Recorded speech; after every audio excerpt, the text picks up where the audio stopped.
Buenas tardes, buenas noches, buenos días en todas partes del mundo que nos ven y nos oyen. Hoy tengo la grata presencia de contar con Ricardo Bertea.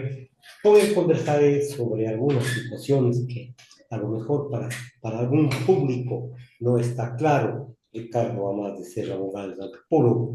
Entonces, un poco nos va a explicar qué es lo que estudia la antropología. Se dice que es un conjunto de ciencias que estudian los aspectos biológicos, culturales y sociales del ser humano. Es decir, es un compendio de todos estos tipos de actividades humanas. Bienvenido, buenas noches. Buenas tardes y buenas noches, Marco. Gracias por la invitación. Siempre es un gusto compartir con usted y, por supuesto, con la audiencia. Bueno, tratando de responder su primera inquietud, su primera pregunta, efectivamente, la antropología lo que busca en la práctica y en la realidad desde el propio estudio y desde la observación, que es el método clásico de la antropología, es tratar de entender y comprender las realidades y los comportamientos sociales partiendo de la individualidad del hombre. Y desde ahí configurar tesis, teorías, conclusiones que nos permitan dar una explicación clara de para qué estamos y por qué estamos aquí. Perfecto. Tal vez sí puedo hacer una acotación, no sé, la antropología estudia a la humanidad, sus sociedades, presente y el pasado, así como las diversas culturas y formas de organización e interacción social que ha creado. Es decir, la propia sociedad crea ciertos comportamientos, ciertas formas, y eso es lo que estudia justamente estas interrelaciones, la antropología. Sí, son esas interrelaciones. Y de ahí que, por supuesto, no podemos perder de vista otros aspectos. Es el cómo otro tipo de elementos van a condicionar la construcción de culturas, la formación de culturas y la formación social propiamente. Y ahí vienen inclusive asuntos ya que rayan en otro tipo de disciplinas sociales, como el propio Bien, derecho, como la economía, que precisamente ahí ya no más, diría yo, que tratar de explicar las cosas, que también lo hacen, pero es también, si los vemos como instrumentos, como herramientas, tratar de incidir en la formación de las estructuras sociales, bien, de la perfecto. sociedad. Entonces estamos viendo nosotros que el estudio de la antropología es el estudio del desarrollo de la humanidad, quiero decir, de los pueblos antiguos y modernos y de sus estilos de vida. Podríamos entonces decir que a la larga, empleando para una palabra coloquial, juzgamos del pasado, juzgamos del presente y a lo mejor en algún momento podemos advertir de ciertos actos en el futuro. Totalmente. Y sí, sí, sí, de hecho es así. Veamos, si partimos más bien, y para eso tal vez poner como ejemplo ciertas construcciones teóricas importantísimas que han venido desde la filosofía, desde desde la psicología, desde el propio derecho, cuando hablamos de Max Weber, de Michel Foucault o de el propio Carlos Marx, ¿Ya? es ¿qué es lo que hicieron ellos, no? Es tratar de entender cierto tipo de aspectos y conceptos como el de dominación, como el de legitimidad, y de ahí tratar de construir cierto tipo, sí, podríamos repetir, de conceptos como, por ejemplo, ¿qué sucede con el abuso de poder? Correcto. ¿Cuándo hay abuso de poder? ¿Cuándo el abuso de poder debe ser y es combatido? Que es lo que en algún momento nos plantea nos planteó Max Weber, ¿no? Cuando dice pues que el abuso de poder ocurre cuando hay una imposición que desvía o que se desvía de las formas de dominación legítima, ¿sí? Que puede ser en principio la tradicional carismática o la racional, que es la legal, y busca simplemente la concreción de otro tipo de objetivos, Ya, que ahora, es eh, la eh, imposición de cierto tipo de cosas, de correcto. estándares, de estados. Pero la imposición de ciertas posiciones, de ciertas ideas, no va generando justamente un roce con la sociedad. O sea, este estudio científico y humanístico que se realiza del ser humano no se contrapone con estos abusos o con estas definiciones, comportamientos que en algún momento se dan por parte de los gobernantes, por parte de ciertos grupos de poder. Permanentemente, ¿no? Permanentemente. De ahí que cuando lo que pretendemos es, por ejemplo, cuando hablamos del abuso de poder nuevamente, eh, que se ve muchas veces en relaciones cotidianas de las instituciones públicas con respecto a la sociedad que busca controlar esa institución pública o esa institucionalidad pública, ese sujeto de control que somos las personas, la única manera de contrarrestar es con una válida resistencia, con una resistencia crítica, que es lo que nos decía ya es una perspectiva absolutamente latinoamericanista Bolívar Echeverría. Sí, Sí. o el propio Paulo Freire, también cuando nos habla de esa filosofía del oprimido, ¿no? Ya. Ahora, la situación del antropólogo es clarísima en cuanto a estudiar los fenómenos sociales, con historia, en fin, pero nos lleva a la antropología a plantear ciertas tesis para la solución de los problemas de los seres humanos. Quiero decir, no hace una advertencia, pero sí puede decir, esta es la realidad y sobre esto tomemos otros comportamientos. Eh, a ver, eso desde una perspectiva y desde un entendimiento propio y de una interpretación mía, más bien. Ya, Yo creo que sí, yo creo que sí. La antropología no solamente va a observar para entender, no solamente va a observar para explicar, sino también para proponer. Y de esta propuesta es que pueden surgir nuevas construcciones eh, que permitan, a su vez, la implementación de políticas que pueden pasar inclusive por políticas públicas, si vemos ya desde una perspectiva estrictamente de la concepción del Estado. La, la forma de estructurar una sociedad, por ejemplo, que vemos en nuestra constitución actual, cuando hablamos de que, lo que nos dice el artículo 283 cuando habla del sistema económico, ¿no? Que el Ecuador tiene un sistema económico popular solidario donde el ser humano está por sobre el capital. Esa construcción, esa afirmación es no solamente una, diría yo, en realidad pasa a ser ya un presupuesto filosófico de identidad nacional, ya, ¿sí? Y sí, de sí, construcción social. bien. Ahora, nosotros dentro de la antropología, ya utilizando la filosofía incluso en algún momento, tratamos de sistematizar los esfuerzos del ser humano, responder a la pregunta responder preguntas a qué somos como seres humanos y crear una autoconciencia que alcanza una perspectiva de inobjetable.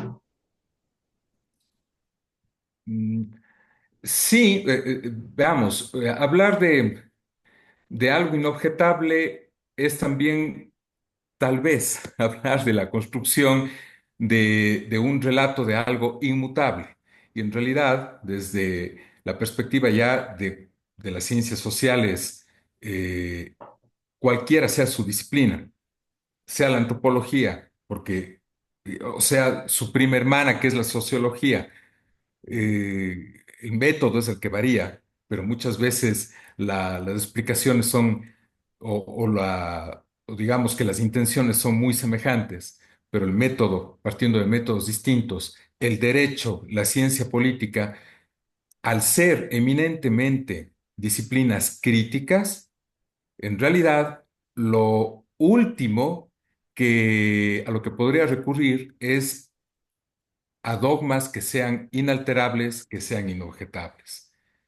Desde esa Sí. perspectiva, más bien, toda afirmación, todo presupuesto que puede pasar por algo muy lógico, pasa en la realidad por una, o debe pasar por una visión crítica. En eso Bolívar Echeverría también nos planteaba, ¿no? Eso del etos barroco, Ujú. que era precisamente esa permanente discusión crítica que debíamos tener, y es una visión totalmente latinoamericanista, no solo para entender las realidades, sino para construir realidades.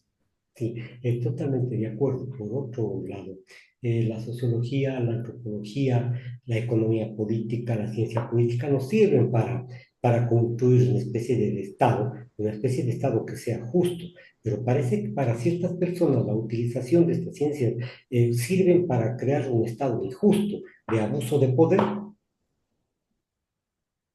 Sí, y a lo mejor eso es lo que podríamos nosotros estar viviendo y sobreviviendo hoy por hoy. Ujú. Sí, una permanente, a ver, a raíz de la imposición, lo que se busca de la imposición de ciertos, volvemos, ciertos presupuestos, de ciertas conductas, de ciertas ideas, lo que buscamos es simplemente la imposición de ciertos comportamientos y el control social, que es lo que nos hablaba tanto Foucault a través de su idea del panóptico, ¿no?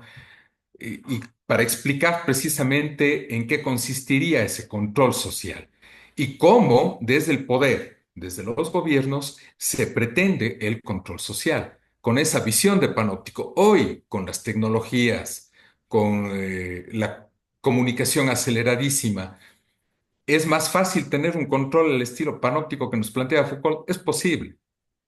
A lo mejor tendríamos que aceptar aquello, o inclusive a través de de asumir ciertos hechos como absolutamente reales y construir relatos y luego del relato construir normativas de un momento al otro, saltándose procedimientos que lo que buscan es que las normas sean no solo legales, sino también gocen de legitimidad, que es, le digo con toda franqueza, lo que pudimos haber visto estos últimos días con la resolución del Consejo Nacional Electoral con respecto a fotografiar el voto en el biombo electoral, en Correcto. el momento del voto.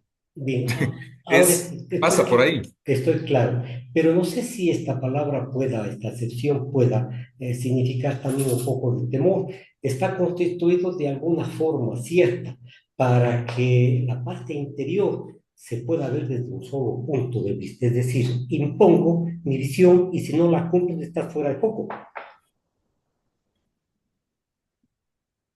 Mm. A ver, veamos, yo creo que ahí sería bastante más complejo. Sí pasa por ahí, puede pasar evidentemente por ahí, si no un poco, que es lo que ha sucedido con cualquier gobierno de corte autoritario despótico, ¿no? Con cualquiera. Si no se cumple lo que digo, si no se hace lo que digo, entonces genero una situación de riesgo para el rebelde o hay una situación inminente de inminente rebeldía y nada más, y de no sujeción a la supuesta norma. ¿Ya? Sí, Ahora, constituye este panóptico la situación de vigilar, de contrarrestar, de de controlar, vigilar y castigar, que es lo que nos decía Foucault. exactamente, ahí estamos, ¿no es cierto? Entonces, el término panóptico viene justamente si no estás en la onda que yo deseo, posiblemente tu sitio más apropiado sea el panóptico. Antes utilizaba esta palabra muy Ujú. frecuentemente, pero ahora digamos la prisión para generar. Sí, y la interpretación que hace Foucault es eso, ¿no? O sea, el control social no es más que la lógica del panóptico. Es decir, todos cumplen con un comportamiento totalmente definido y preestablecido, y mientras no se salgan de aquello, todo va a funcionar bien. Control social. Sí. El momento en que alguien no quiere sujetarse a aquello es que vienen los problemas. Ahora, desde el otro lado, también hay pues un problema. No solamente porque la norma, en este caso, debe cumplir con una serie de requisitos, de técnicas, de hermenéutica que nos permite que goce de legitimidad y que goce de legalidad. Entonces, una norma, y eso es lo discutible en el caso del CNE, esta norma del CNE es o no es legal, es o no es legítima, eso no es aplicable siquiera. Ya.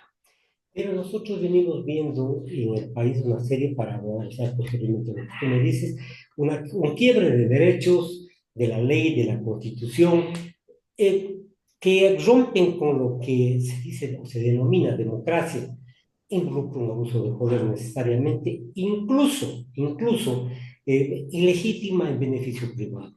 Es decir, para mí todo, para ellos nada. Y si no obligas, ahí está la cárcel esperándote, utilizando incluso la estructura del Estado y la justicia. Y bueno, eso es lo que, para mí, lo que precisamente con esa, a ver,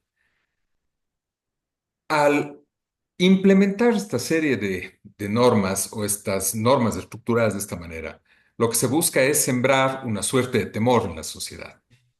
El temor y el miedo social es una herramienta poderosísima de control, poderosísima, porque evidentemente tras la amenaza hay el castigo, tras la amenaza el incumplimiento y luego el castigo. El asunto es si se va a poder o no aplicar algo como esto. ¿Ya? Yo creo que en gran medida pasa por ahí. Vamos a ver qué es también lo que sucede, ya hablando de este tipo de estas últimas resoluciones. Y digo qué sucede, por ejemplo, con esta resolución, porque nos encontramos ante cierto tipo de requisitos de carácter legal que están tanto en la Constitución, en el artículo 117, como en el artículo 7, que es un copia y pega del 117 de la Constitución, ¿no? Que está en el ¿Ya? Código de Democracia. El 7 del Código de la Democracia, o Ley Orgánica Electoral, con respecto al 117 de la Constitución, son idénticos. Y lo que dicen, pues, es simplemente que en materia electoral no se puede legislar nada sino hasta un año antes del proceso, de la convocatoria del proceso. Y así una serie de condiciones. Evidentemente, esa situación no se ha dado. Por lo tanto, esta norma implementada por el Consejo Nacional Electoral hoy, ¿es o no aplicable? ¿Es o no rechazable? ¿Puedo o no puedo, desde la perspectiva de mi atributo social, de mi atributo como agente social, negarme a cumplir o simplemente desobedecerle? Por ahí vienen las cosas, porque claro, lo que vamos a ver son las consecuencias. Insisto, ahí viene la otra lógica que es el empezar a sembrar miedo partiendo de la construcción de cierto tipo de relatos que aparentemente justifican la creación de la norma. Totalmente de acuerdo, Ricardo. Pero a esta posición que deben votar los ciudadanos por temor, y muchas de las ocasiones también por favor, se suma la prensa, se suman los grupos económicos, se suman los partidos políticos y la estructura del poder. Es decir, no le dejan al ciudadano una capacidad de decisión, sino de imposición. Tú acabas de citar que tenemos que llevar, que dejemos el celular en las casas, cometiendo un error gravísimo, porque cuando nosotros dejamos la cédula en la mesa, nos devuelven cuando retornamos a retirar el certificado de votación. Entonces, todo este tipo de falacias argumentan un temor y logran un ausentismo, incluso en los actos democráticos. No, y de hecho eso se dará con absoluta seguridad. A ver, siempre va a haber hechos de ese tipo. Eh, lo que cabe también, yo creo que más bien aquí lo que cabe analizar un poco, y permítanme que vaya por ahí, es qué es lo que, qué es lo que sucede precisamente con los derechos que están previamente previstos, consagrados, establecidos en nuestra misma Constitución. Y ahí vamos a los derechos de libertad, ¿no? O sea, esos son los derechos que se están transgrediendo y violando. Lo que está en el artículo 66, eh, numeral 6 me parece, y luego en el artículo 29, perdón, en el mismo artículo 29, numeral perdón, artículo 66, numeral 29 en la letra C. Sí, cuando nos habla de esa premisa que es tan simpática y que está en la Constitución, pues que dice que ninguna persona puede ser privada de su libertad perdón, que ninguna persona, es la letra D, ninguna persona puede ser obligada a hacer algo Ujú. prohibido o a dejar de hacer algo no prohibido por la ley. Correcto. Entonces, el hecho de que yo vaya al recinto electoral con mi teléfono, que ya ha aclarado, entiendo yo, la presidenta del Consejo Entre Nacional comillas, Electoral, claro.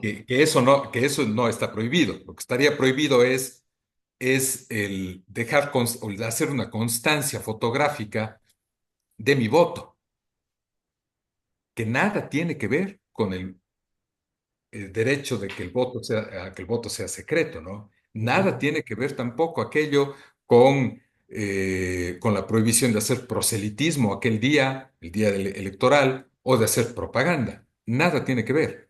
Esa publicidad, que es personalísima, de quien quiera dar a conocer en un chat familiar o en su red social, en una red social, su voto, nada tiene que ver. Ahora, insisto que todo esto se da por esa construcción de relatos de miedo, de terror, que nos dan a entender que todo esto es por nuestro propio bien.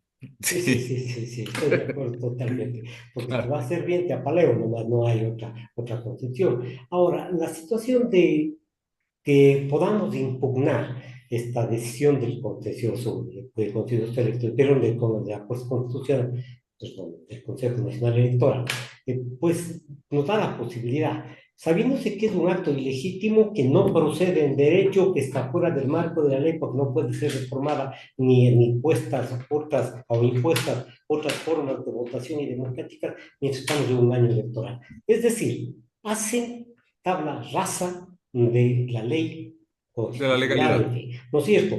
Pero, ¿qué tenemos que hacer nosotros? Porque de alguna forma los pueblos tenemos que reaccionar, históricamente los pueblos han reaccionado a este símil de dictadura o a este símil que estamos viviendo ahorita de emperador. Veamos, ahí la herramienta también en el marco de legalidad, legitimidad que existe, es precisamente el de plantear los recursos correspondientes ante recursos de carácter constitucional, por supuesto, ante la propia Corte Constitucional. Y vamos a ver si el problema son los tiempos, ¿no? Si muestran Hay el celeridad. tiempo Sí, sí, sí. que, dada la urgencia, a lo mejor podrían resolverlo de manera expedita y rapidísima y Pero ojalá no sumarísima, sea la resolución sesgada. que ya es, que eso podría ser, en realidad es materia de otro análisis. O sea, si vamos en estricto por, diría yo, por un análisis propio de los derechos que están previstos en nuestra Constitución, los derechos de libertad.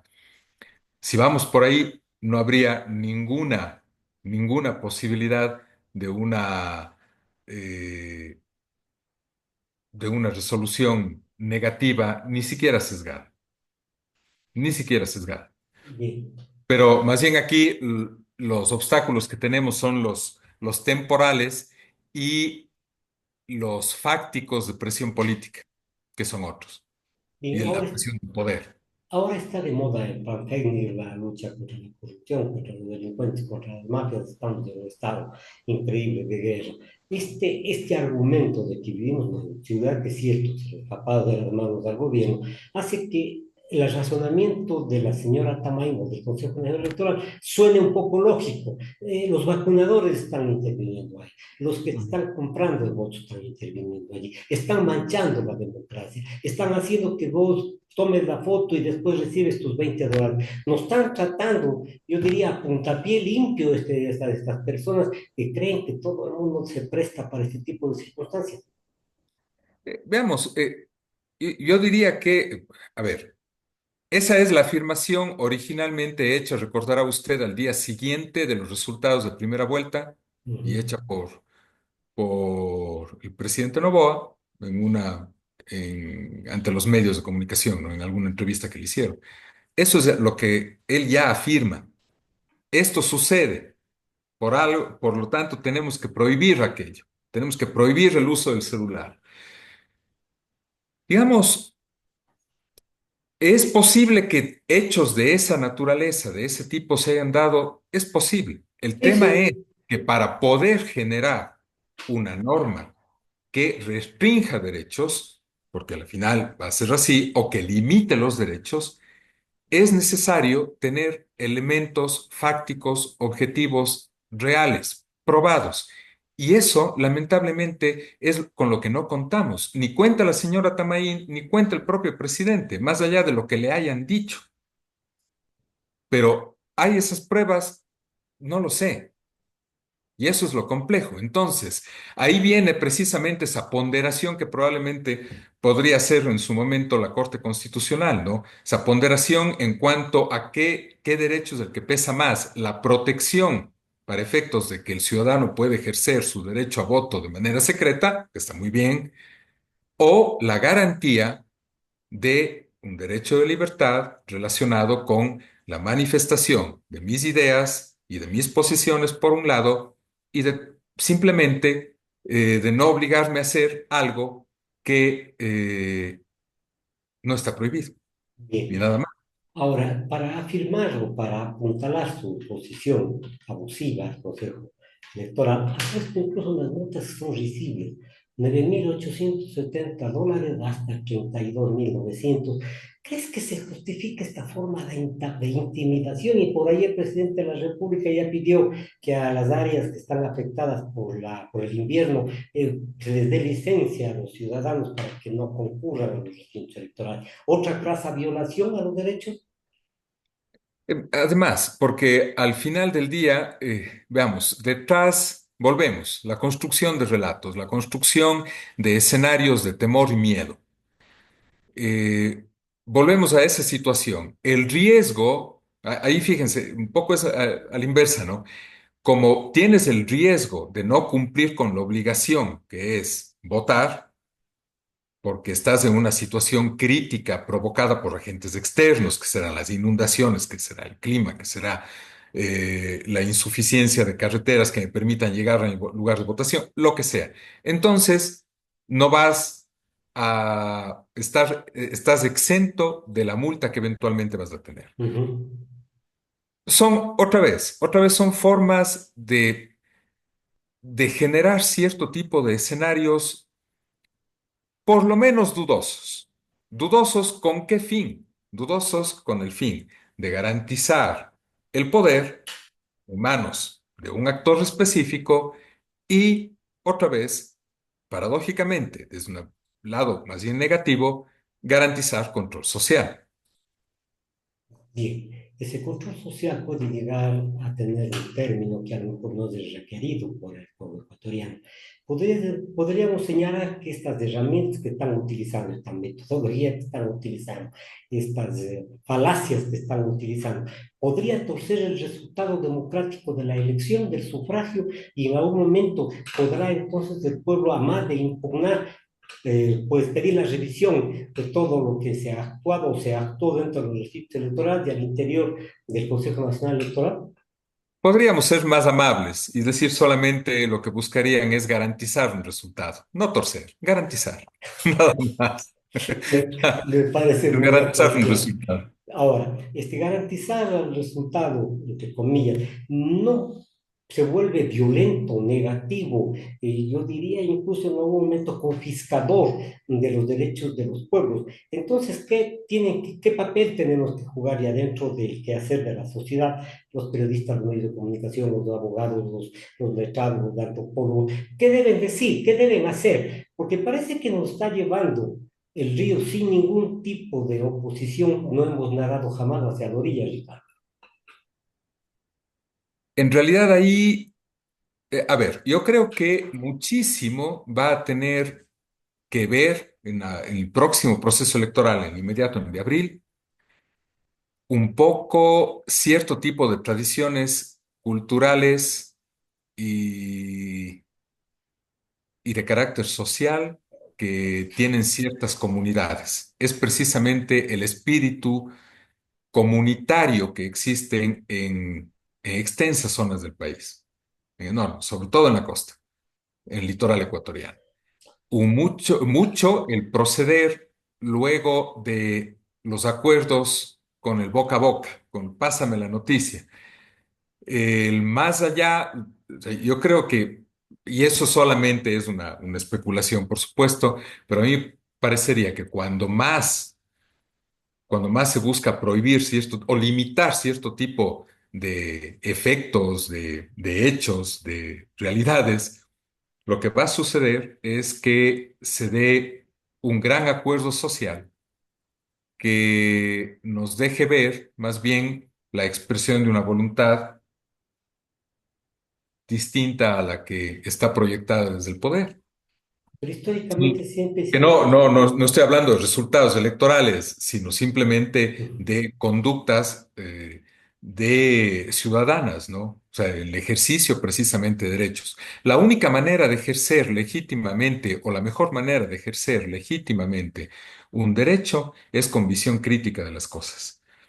Eh, Pensando, racionalizando y sobre todo ejerciendo el poder desde la perspectiva propia de la libertad individual de, del ciudadano. Sí. Entonces el término borregos es grosero, intimidatorio, yo diría incluso maléfico, porque si vamos a votar Regueira, los van a votar Regueira, ya los borregos han hecho esto, lo otro, lo otro, lo otro. Mm. ¿No se pondrían en la misma condición de borregos a aceptar todo este tipo de argumentación? Ese tipo de construcciones ya son las que se han venido jugando constantemente, constantemente. Más allá, a ver, ahí volvemos a lo que decía Bolívar Echeverría, tal vez. O sea, la construcción de la identidad de los pueblos en realidad sí pasa, y la identidad, ahí hablamos también de identidades políticas, ¿no? Ujú. Identidades tecnológicas inclusive, pasa y debe pasar por superar de manera crítica la construcción de relatos que no solamente que pueden ser falaces, sino simplemente pueden ser ficciones que lo que buscan es proteger, eh, digamos, El el statu quo. estado de las cosas, Ujú. el statu quo, Correcto. nada más. Bien, Ricardo, te agradezco sobremanera tu colaboración. Ya conversaremos en otra ocasión. Soy un hombre muy ocupado. Yo sé que es una diferencia para el La- programa este No, tipo no, de cosas. espero estar, ya han pasado ciertas cosas, pero espero estar con mejor tiempo y disponibilidad. Y siempre es un gusto enorme, Marco, compartir con usted. Muchas gracias, señoras y señores. Conversé con Ricardo García Córdoba. Nos vamos del aire. Nos veremos el día de mañana. María Cecilia Alvarado conversará con nosotros. Muchas gracias, Marco. Buenas tardes.